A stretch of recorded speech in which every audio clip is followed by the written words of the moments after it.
ضلع پنچ کی تحصیل منڈی کے بلاک لورن میں بٹل کوٹ پنچایت کا یہ علاقہ ہے جہاں پر لوگ اس وکست بھارت کے دور میں بھی پل دیسی طریقہ کار سے عبور کر رہے ہیں۔ یہاں پر پل کا کام تو لگا تھا، پلرز بھی بنے، سرکاری پیسہ بھی لگا، لیکن عوام کو اس کا کوئی فائدہ نہیں ہوا۔ لوگ آج بھی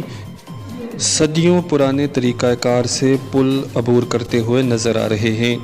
علاقے کے سرپنچ سمیت اس پنچایت کے دیگر افراد نے ضلع انتظامیہ اور جموں کشمیر یوٹی ایڈمنسٹریشن سے گزارش کی ہے کہ یہاں پر اس پل کا جو تھوڑا سا کام بچا ہے اسے مکمل کیا جائے تاکہ لوگ بآسانی یہ دریا عبور کر سکیں۔